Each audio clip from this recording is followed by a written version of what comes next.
Okay, thank you everyone so much for joining us for our fourth and final SCI connections of the year. It is great to see everyone here. I really appreciate you joining us today. So just as a little housekeeping here for agenda items, we're gonna talk a little bit about our SCI connections for December is always our year in review. So we're going to talk a bit about the membership and activities as a summary. Our treasurer will give a financial overview.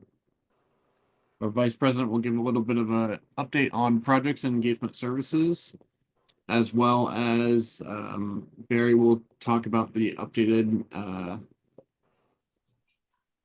updates from this year for the spinal cord injury research advocacy course.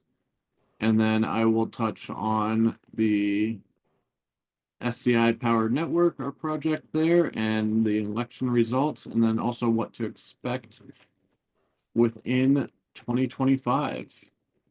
If we go to the next slide, I want to, just highlight here that NASCIC is continuing to grow, which is fantastic. We'd love to see it.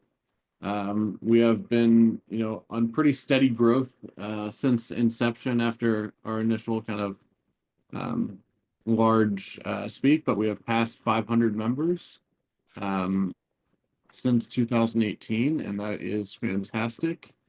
If we go to the next slide, we'll talk a little bit about what all we've been up to this year. So in 2024, we continued our partnered projects and engagement services, which you'll hear about a little bit later. We worked on the dissemination and outreach of the spinal cord injury research advocacy course. And through some of that dissemination and outreach, we have then developed SCI Lite, which you'll hear and see a short video about later as well.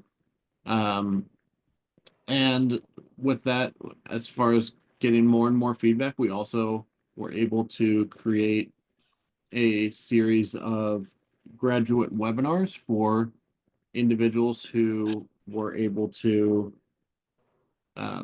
complete the course.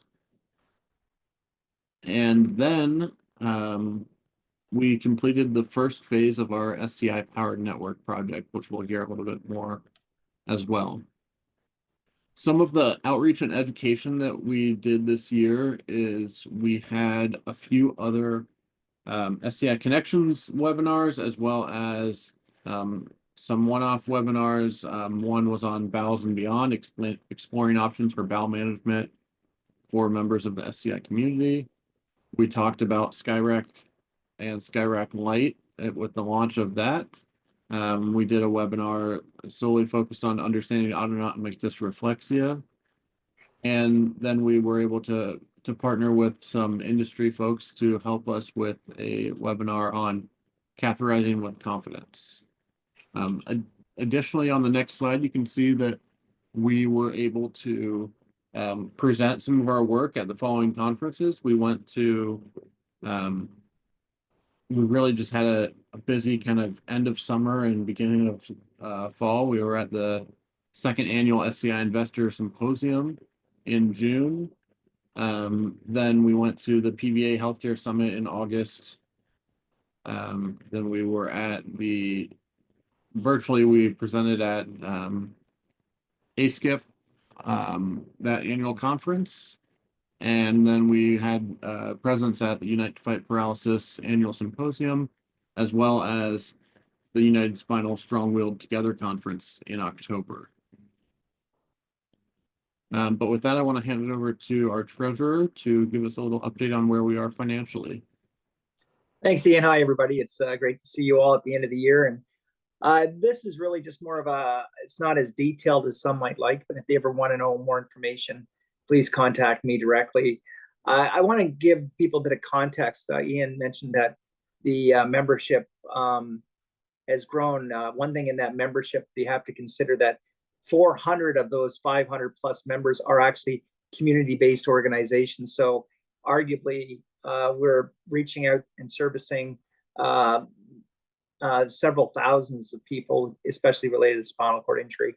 That said, if you look at what we've done and what we plan to do, this is somewhat of a modest budget.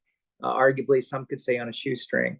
But I just wanted to let everybody know that's where we're at. And the big change this year from our previous years is this was a gap year in terms of grants. As some of you may know, if you want to reapply for certain grants, they do ask you to take sort of a pause sometimes on and take a year off. And we got caught in that cycle. Plus, we had to complete the work that we're doing, so that's part of it. So the one grant you see there, that was just a holdback on from our PVA grant, and that was what with their income. And I just want to take my hat off to our gang working on the fee for service, Ian, Marco, and Jen, as well as Jared, and working hard and looking forward to a great year of 2025 where we can see this exponentially grow. And that's where we provide services to the private industry and helping them with engaging with people with spinal cord injuries. The partnership piece and sponsorship, that as well has really taken off. And I want to thank Cortland for the work that he has done as a gentleman that's gone out there and knocked on doors.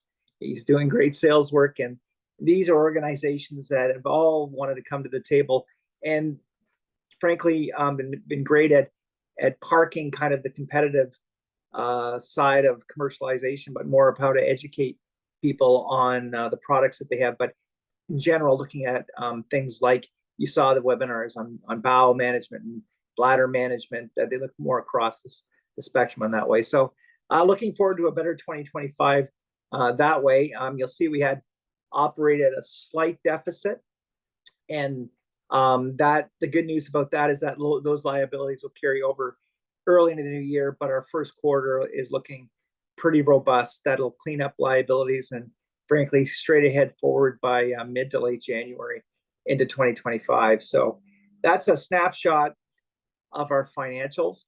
And I just want to take my hats off to staff and frankly our volunteers from the PRC through to our executive council and of course our executive Ian and Ian and our friend Jared there, who have really put a lot of time in, thankless time, into making this place run. And I just want to thank you all again.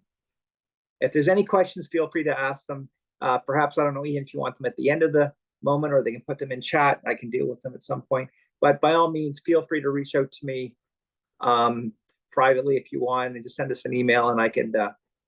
I'd love to answer any questions in detail. Yeah, thank you so much. Please go ahead and put any questions you have in the chat, and then we will also have time at the end for you to answer those. But next, I want to hand the floor over to Jared Kerr, our Vice President, to talk about project partnerships in our engagement services division.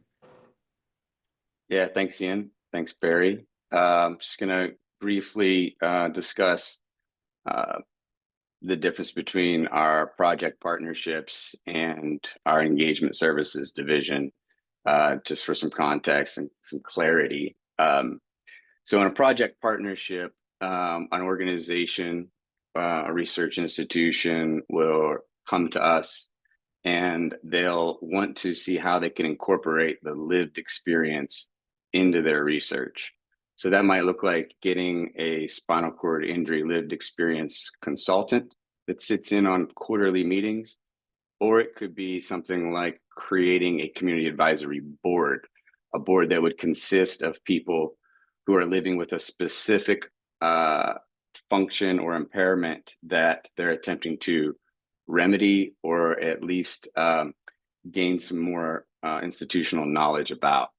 And oftentimes, say such as like a clinical trial, participants will drop out because the study is too rigorous, or they haven't really thought through exactly what will happen towards the end of the trial, and the research can oftentimes get off track for what the original intent was.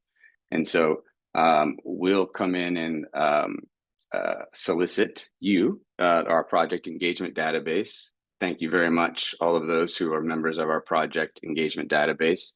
Whether you've chosen to participate or have been, if you met the criteria for a specific project or not, we thank you for still raising your hand, volunteering, and being willing to serve in that capacity. It does make a difference. And so We'll send that out. We'll get information back. We'll look through the list of people. We'll present that list of people to that institution, and then they'll choose who they want, and then they'll basically take it from there and they'll run with it. So that would be a project partnership. On the other end, we also do engagement services. Now, with engagement services, it'll be an organization or even a company who has the same issues in mind.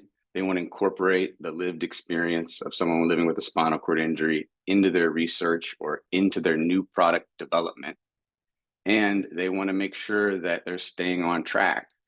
And there's been a couple of companies that I'll point out later that have really gone above and beyond what the rest of the world is doing in terms of incorporating our lived experience.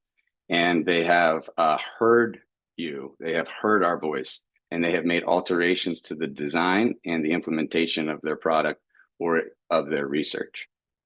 And so with engagement services, it's kind of like a white glove approach. You know, it's a company that has either no idea, and we take it from scratch and we work with them and show them the ropes. We create the framework on how you engage with people. We might create messaging, specific targeting messaging, so that, you know, it lands with our community in the proper light. And so that when you read through it, you know exactly what they want to resolve, what function they're attempting to remedy, or basic manners. Even it can come down to something like that, so that everyone is treated with dignity, respect from the beginning of the process all the way to the end. So that's a little bit about what we do with engagement services. That is a fee-for-service option. Ultimately, we strive to become obsolete. You know, if we can educate and train companies and research organizations on how to interact and incorporate our voice into their research, then we've done our job. And if they no longer need us, all the better. All right, next slide, please. Yeah, so projects are at the core of NASCIC.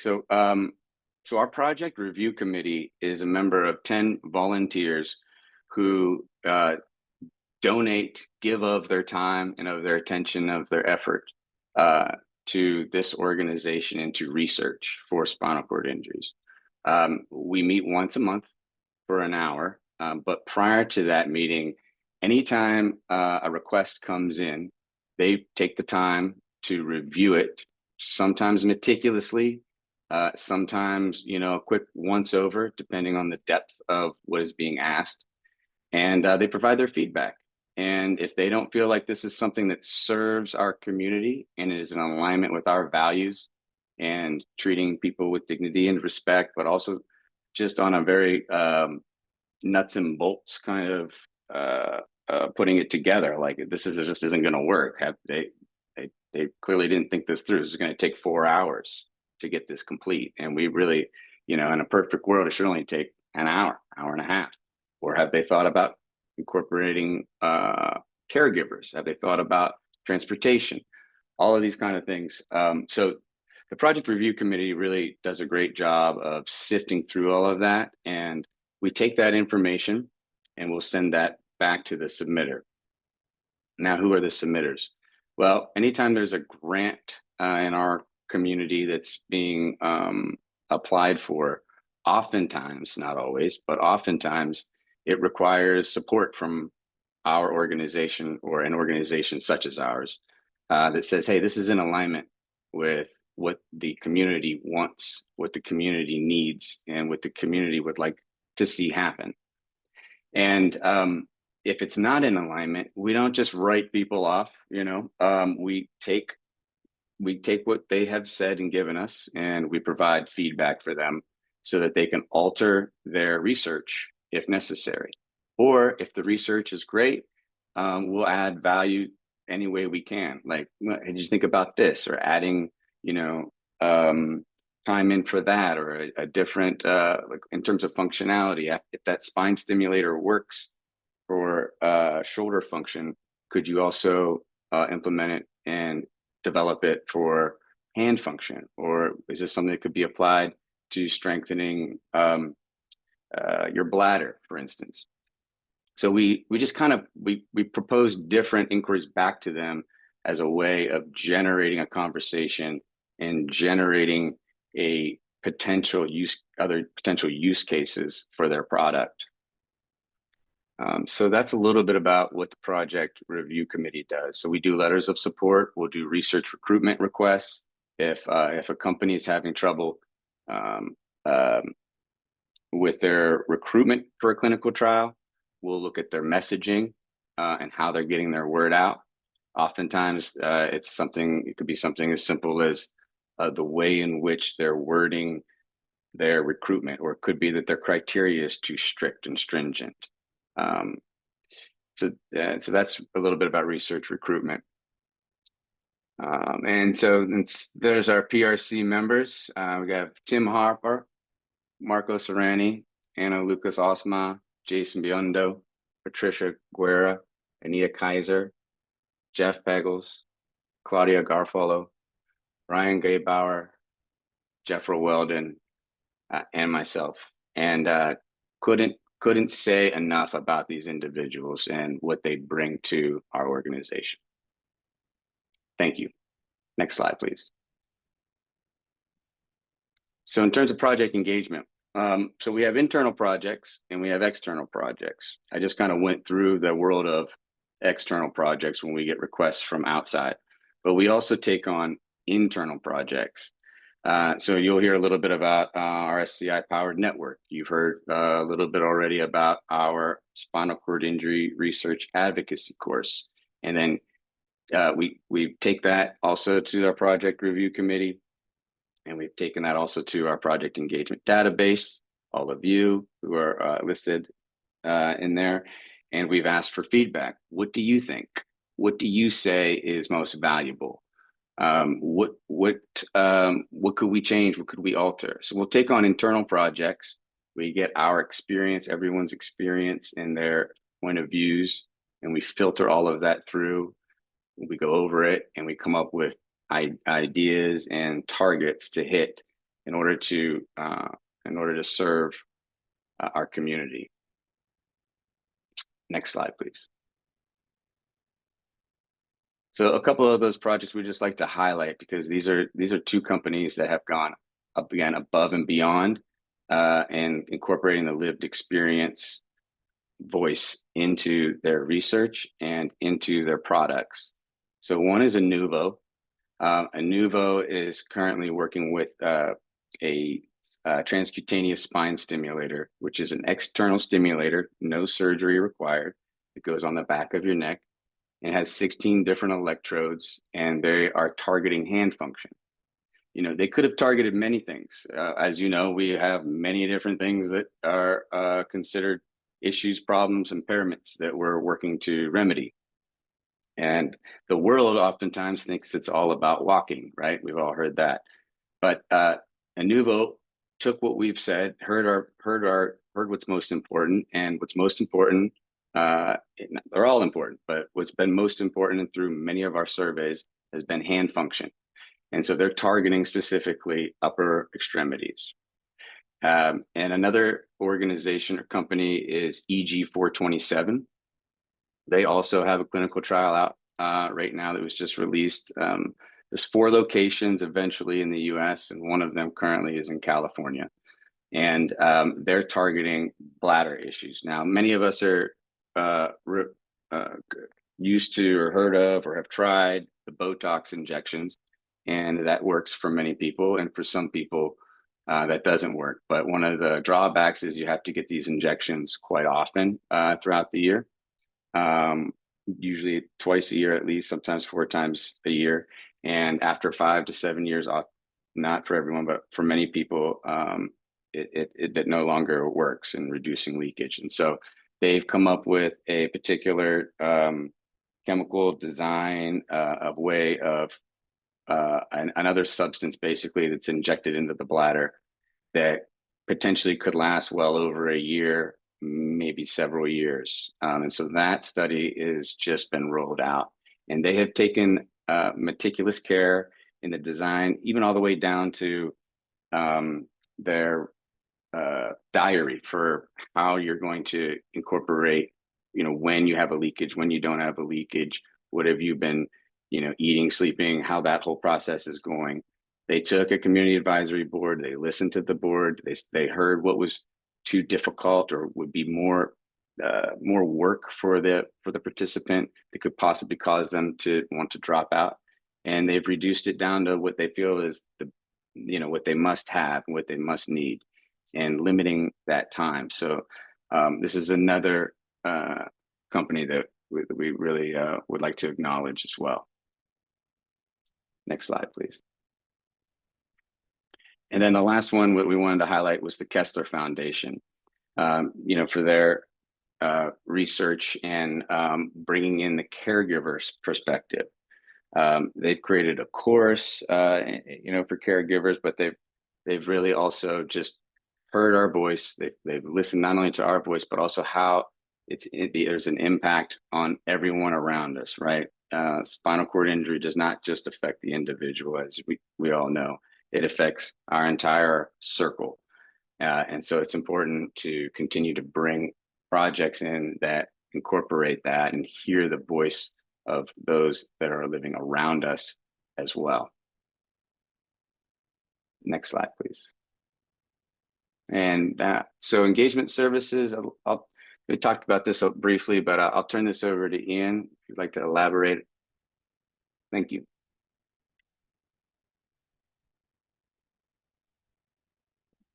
Thank you so much, Jared. And I just wanted to, thank you for all the work that you do leading the PRC. We get requests all the time from both industry and universities that are trying to work on projects and engage in the community. And we really feel that the PRC allows us to do that the right way, with making sure that they are projects that align with the wants and desires of the spinal cord injury community. I'll go ahead and tease a little bit here, but we will be looking for new members of the PRC coming shortly into the new year. So if that's something you are interested in, please stay tuned. But yes, for our engagement services offering, this is something that we started in April of 23. And this was a way for us to bring in further income to help grow the organization, especially when we are in between that grant cycle that Barry mentioned earlier. And really what we did is we followed this off of learning a lot from the pharma industry, as we were, not wanting to completely reinvent the wheel, but seeing the challenges that they had as far as, 60% of protocols that get sent to the FDA for a intervention require amendments. And that, a lot of those sites then have under enrollment. And then like Jared just mentioned, that we have issues with participant dropout in clinical trials. And those are really shortcomings that shouldn't happen from the get-go if they're able to fully engage with the community. So with that, we have all sorts of different types of collaboration that we do, as far as creating advisory boards, focus groups, roundtable discussions, doing surveys, in-depth interviews, and that clinical trial recruitment, as well as the voice of advocacy, which is really positioning the voice of individuals with lived experience to speak up and share their individualized wants and needs out of types of interventions to help folks like us. So with that, we really have been able to grow this quite a bit, and it's been really exciting to see as a way to get companies on board that know they want to connect with the community but don't really know how. And that's where it's a little bit of us showing them how to best engage with the community, and once again kind of trying to get to the point where we're obsolete We see it more of us getting obsolete when we're working with universities and other research institutions that have done a lot of work in the past where they are able to come with a engagement plan to us and just need help finding folks to participate in that research on the consultant side of projects. But the engagement services side is really for those who don't know what to do, but need us to shepherd them through that process. But if we can go ahead and go to the next slide here. And I will hand it over to Barry for our research advocacy course. Well, here we are, and it seems like year 7 of this thing. Maybe that's an exaggeration, but I want to again thank all the people that helped put this thing together, and wanted to let you know that this is an update of where we are with the membership, sort of people using the course. It's gradually gaining traction, and I always like to say it's quality over quantity, but at the same time, we got to recognize that we're actually out performing other free online courses, and that the average online course has a 13% completion rate. And in our case, we have a 31% completion rate. As you can see, there's 621 current users. Many are either just new or stuck on that first step. They signed up but didn't do anything, and we are looking at different ways of sort of pushing them off the mark with nudges and emails and reaching out to them.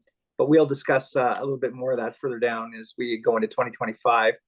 And so we're pleased. We're almost at 100, and we're almost at 200 graduates, which is something remarkable in that. And I would say that so people understand it, the graduates aren't just people with lived experience. In fact, it's about 50% of people with lived experience compared to mainly a lot of young researchers who are interested in getting involved and understanding more about people with spinal cord injuries and what that's all about. And again, this is all designed so that all the things that Ian and Jared talked about, as well as our other partners out in the field, like Unite to Fight Paralysis and their Lab Rats program, we really promote the idea of building capacity and having people with lived experience being able to feel comfortable advocating in research, not just joining or being recruited for a clinical study. No, we're talking about design, being part of a community advisory board, being part of a forum, helping to shape surveys if necessary, and dealing with both academia and the private sector. So that's the role that we wanted to play, and that was the whole purpose of designing the course in the first place. And frankly, spinal cord injury as a condition is far behind when it comes to advocacy amongst their own people. Other conditions have been at this for many years, realizing that if they're going to be invested in research, they need to be at the table, but they can't just complain about not being at the table. They want to be at the table, but informed enough so that they can provide their input. So hats off. It's a slow process, but we're still happy about so far what we've done, but we're going to address how we can sort of move things forward in different ways. So go to the next slide, please. We listened to the community, and in the community, we heard that, and it came back to us not only through some of our internal research, which we have commissioned and is still being conducted today, but we came back, and what people said was, can you make the course shorter? Meaning, a lot of people aren't really want to invest 6 hours of their time into this, and some of them just want different pieces of it, recognizing that the resources themselves they felt was very, very well done, but not everybody wants to take the full course. So what we did was we came back with an idea called SkyRack Lite. And the idea was, you go to the next slide, was to basically put together, and I'll listen, here, listen to the video. You don't have to listen to me. No, we need sound.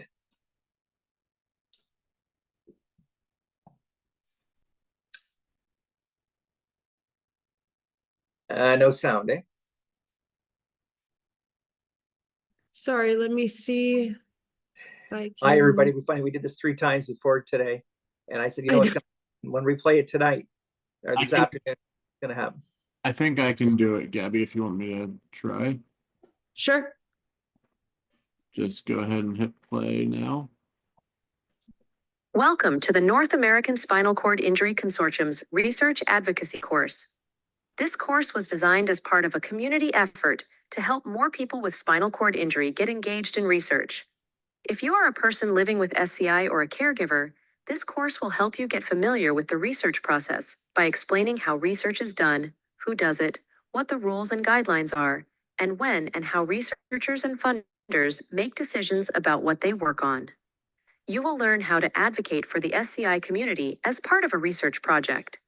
If you are a researcher, this course will help you better understand what is important to people living with SCI and why their input is essential to ensure that your research benefits the community. The course is divided into short modules that cover topics related to research advocacy and engagement, the research process, research challenges, and SCI biology. Each module contains a series of short videos and ends with a voluntary quiz to test your knowledge. Video transcripts are provided, and the course will be translated into French and Spanish by 2025. The list of modules are: Module 1, Introduction to Research Advocacy. Module 2, Understanding the Research Process and R&D Decision Making. Module 3, Addressing Historical Challenges for SCI Studies. Module 4, SCI Biology, Part 1, How an SCI Causes Loss of Function. Module 5, SCI Biology, Part 2, Aging with an SCI. Module 6, Neuroprotection. Module 7, Neurorepair. Module 8, Neuroreplacement. Module 9, Neuroplasticity. Module 10, Quality of Life Research. Module 11, SCI 101 for researchers. Module 12, Getting Started as an SCI Research Advocate. People who complete all the modules and pass all the quizzes with a score of at least 70% will receive a certificate of course completion.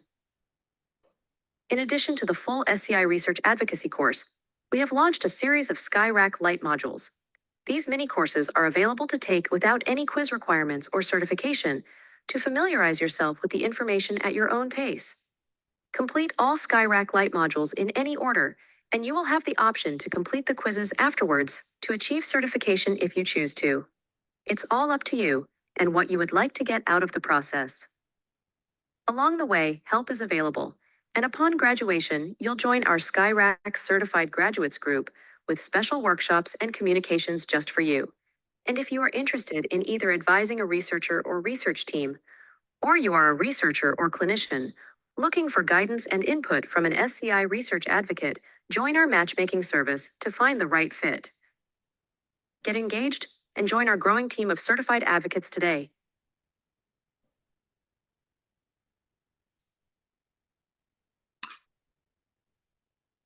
So that's really it in summary. And just as we alluded to in that presentation, that we've already hosted 2 graduate workshops. One deals with engagement and compensation, which is a big deal.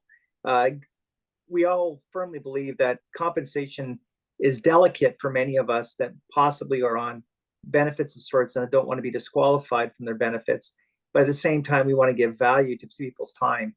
And we're just finally having researchers understand that that we should be paid maybe at least the same, if not more than the test tube cleaner, and not always be deemed as a volunteer on these projects. In fact, we could be considered in some cases one of the most important consultants on the project. So compensation was dealt with in our first piece. And the other one was looking at the opportunities that we alluded to in the matchmaking program. This is still growing and still being laid out, and we look forward to providing a much more comprehensive program that can help place people into the research setting and assist researchers in trying to identify those that they need and to help them with in terms of having a personal lived experience on their team. Next slide.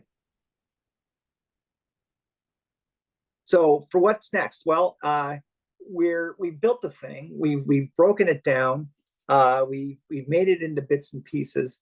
So what we're really going to do on a full hardcore press is going back to disseminating the information. And many of you that might be involved in research to one degree or another might realize that dissemination is really a bit of an issue in our community.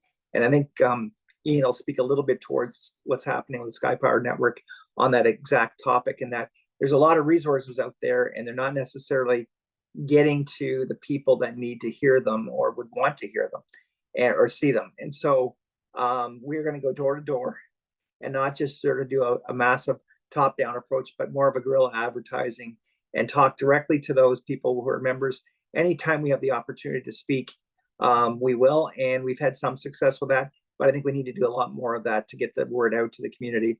And then we also want to recognize both north and south of the border, because really we are the North American SCI Consortium. And if we can do a similar program, what we're doing with the PVA and United Spinal, we can do the same with the SCI provincial organizations and the rehab centers located in Canada. We will continue on evolving with the graduate workshops, and anybody, again, that graduates from the program are invited to attend the workshop. But they do have to attend, they can only attend if they are a graduate of the workshop.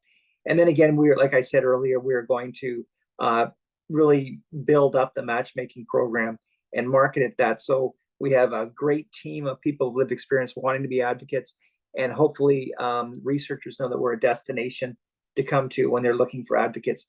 And when I say that, we're not the all and end all. We don't want to be that. So as in the spirit of NASCIC, we work with our partners in the community that also offer similar programs. And if anything, we can use their expertise, and we would also give them the information that's coming to them, and we can give that to them and allow to have, so that they have the resources, as well as they would have people that we can basically send their way to be part of their program. So that's exciting. And again, we like to work with our partners, and by all means, don't claim any kind of jurisdiction. And all we're trying to do is facilitate and help, and for the greater good. The next slide. And I just wanted to say thank you to all of our contributing partners. This slide is getting crowded, and that's a good thing. We have about 4 or 5 new partners coming on early in the new year. They just haven't been signed off yet, but look for representation from the industry. And again, I can't thank Cortland enough for the work that he's done on this, but we are continuously thankful for those that are helping us, and like to recognize them where we can. And these names you see here are not only grant funders, but also very large gift, as well as the smaller grants. But everybody has a spot and a home with NASCIC if they want to contribute to help us do the things that we're doing. Back to you, Ian. Thank you so much. It's great to see what we've learned so much with about Skyrack. And the point that you mentioned, Barry, as far as talking now, is we don't really want to reinvent the wheel. We want to highlight all of our outside members. Goes right into the Sky Power Network. So this project is really to be able to build a community-driven framework of credible and trustworthy information. We all know that there's all sorts of really great information out there for spinal cord injury resources, whether that be on health, recreation, and anywhere in between. But finding that information can be quite a bit of a challenge. Sometimes you feel like you're drinking from a fire hose in order to find the information that you need at the right time. And so with that, we were able to develop a team together to help figure out these 2 objectives. And one is try to identify the high priority information needs that individuals have with spinal cord injury, then conduct a landscape search to see what all is out there and what gaps are there. And with this, on the next slide, we can see our deliverables here. We did a gap analysis to figure out what type of information is really needed. And we developed some metrics on how to somewhat score what information is out there to say, hey, is this a good resource or is this not a good resource? And we, kind of are trying to base it off of somewhat of a Better Housekeeping seal of approval, or Angie's List type of, this is a really high quality resource, this is a low quality resource, and what can that then lead for the the end user to be able to understand what information they're gaining at the right time. Additionally, we created a report that explains all this information. So we did a survey to gather information about individuals with spinal cord injuries and what information sources they use. We were able to have of qualified respondents just shy of 500.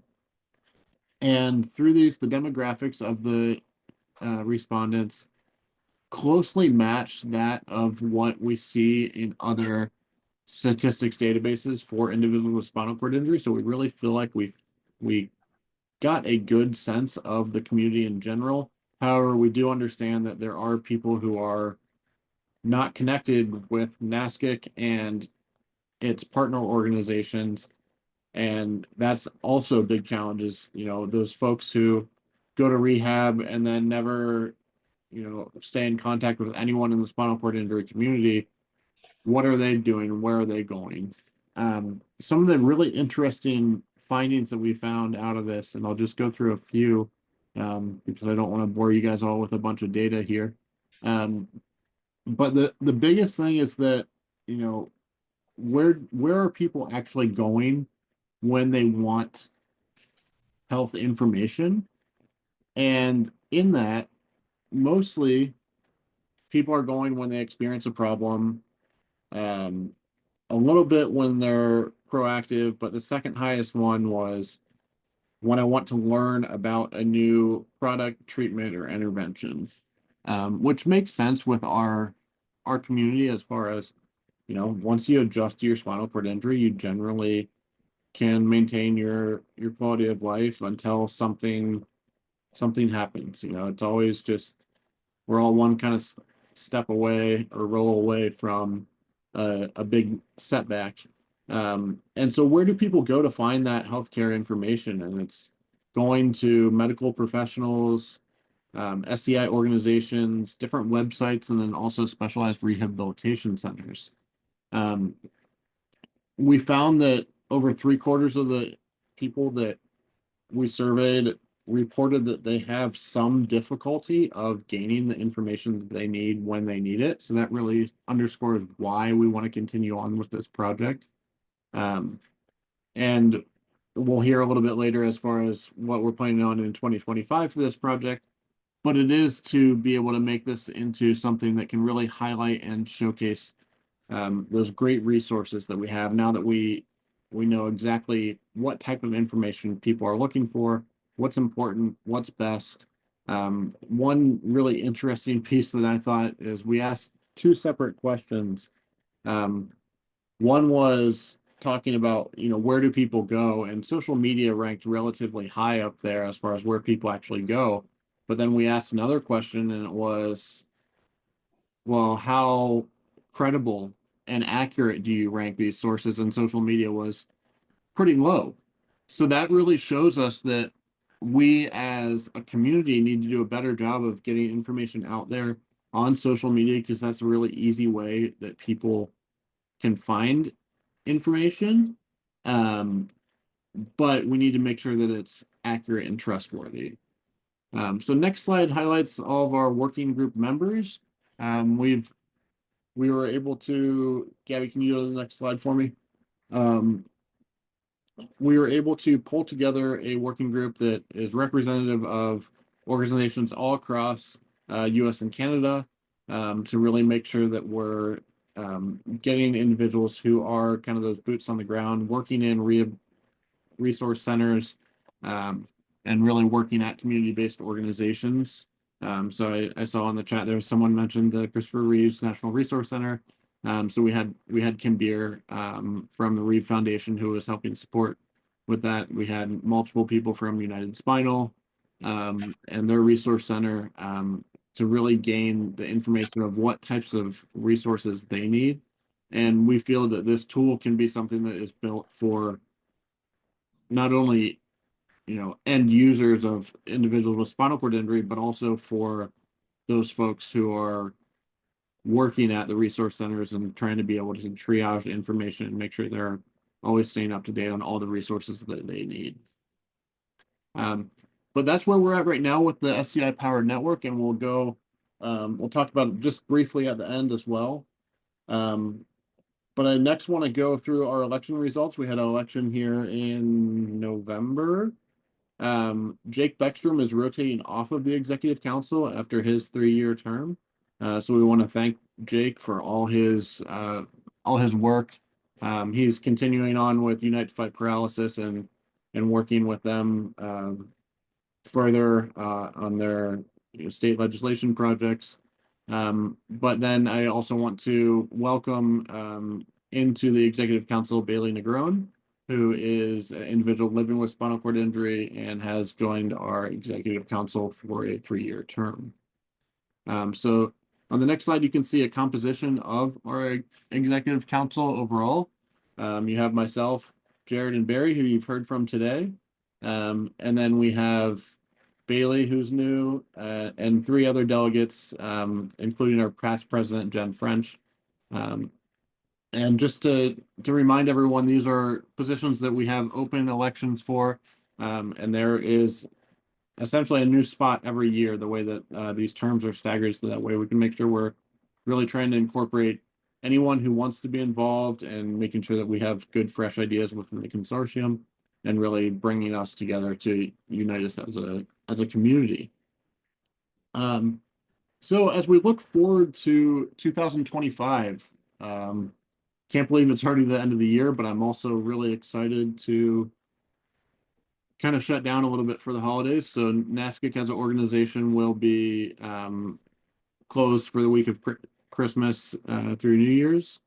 But what can we expect in 2025? On the next slide, we can see that we're talking about the further dissemination of our research advocacy course and SCIRAC Lite, which Barry mentioned, as a great way to build capacity. So that way, when we have those projects that Jared was talking about of people coming to us, looking for individuals with lived experience, we have people who are fully trained, really know how to not only give their own personal lived experience, but share the lived experience with the community at large, so that those folks that are coming to us for that engagement have a kind of outsized value. We are furthering and expanding our engagement services as far as working with more companies and research institutions that are trying to get into the spinal cord injury space, and really making sure that it's the whole mantra about NASCIC is, that nothing about us without us, and making sure that individuals with lived experience are incorporated into projects from day one as much as possible. I mentioned during the powered network that we really found, not surprisingly, but people really use social media a lot for their resources when it comes to health information. And so we want to put a little bit more of an emphasis on that in the coming year, as far as giving a priority to expanding our organization's social media accounts, as well as connecting with other organizations, and trying to do everything that we can to really get information to the people who need it. And on top of, SCIRAC and the research advocacy course, but really just having a kind of micro learning approach to things. So instead of only coming to a spinal cord injury research or a resource organization when you need help, but being able to kind of store those little nuggets in the back of your brain as you're scrolling through your social media throughout the day. And that way you remember when something becomes a problem and becomes an issue for you or a peer, that you've heard of this before, you know where to turn, and you don't feel as alone. With our community needs assessment, our survey that we did, and the phase 2 of our SCI powered network, we are looking to really bring that community more and more together to highlight those great resources that we have throughout the community from every organization that's out there, but really making sure that people know that they have trustworthy resources that they can find, and that they can get to the right information when they need it instead of drinking from a fire hose, like I mentioned before. So with that, we're looking to use some AI tools to help sift through all of the information that's out there, but it's still going to be something that is all reviewed by humans to make sure that the resources are something that is really good for them. With the metrics that we've developed within the Powered Network, we have a scoring system that we'll be able to use to grade resources. So that way we can bubble up the resources to the top of something that is really important and really valuable. So once again, people are finding the right information at the right time when they need it. So with that, I left a little bit of time for questions and our open discussion, but I do want to highlight we have 2 QR codes up there. One of them is our project submission page, which is for any researcher who's working at a university, industry, anywhere in between, who would like to engage with us and engage with individuals with lived experience to make sure that their projects are going down the right pipeline. You can use that. And then the second one is the PED application, which that is for our project engagement database. So essentially, if you complete through the SCI course, you get fed into there.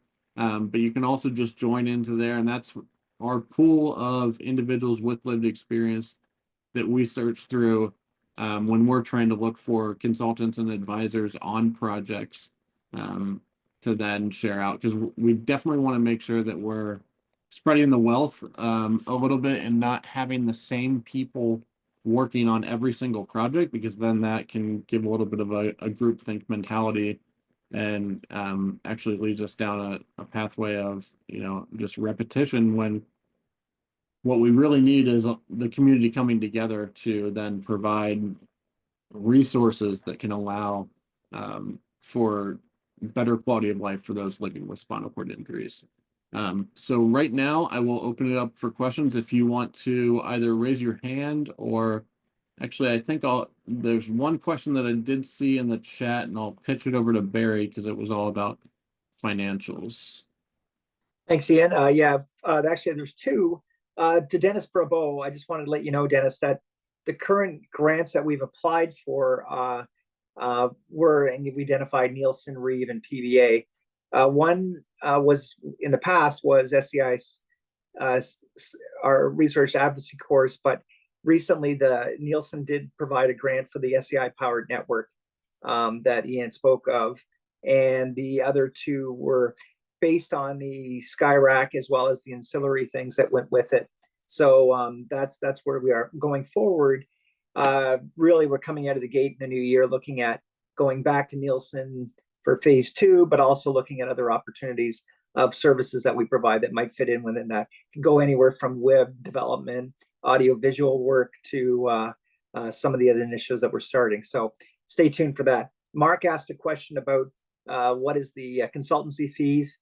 That 30,000, 5,000 of that was based on a DEI, so diversity, equity, inclusion course that we all took throughout all the committee systems. Had the opportunity to take that, and the idea was we wanted to really focus on how we can really diversify our partnerships as well as the memberships of the organization, and thought we'd get a bit of coaching around that.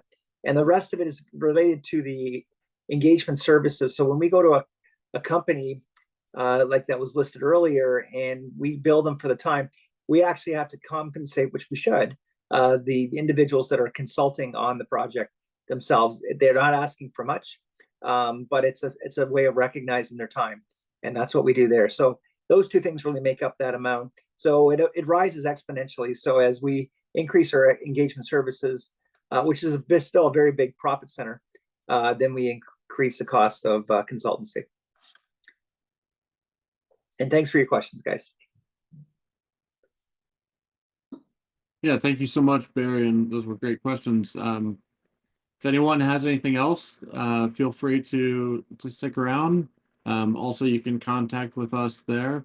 And we really hope that you and your family and your friends. Have a great holiday season, and we really appreciate your support here of the North American Spinal Cord Injury Consortium as we, work on our mission to really make sure that the voice of those with lived experience is heard. So thank you so much for your time.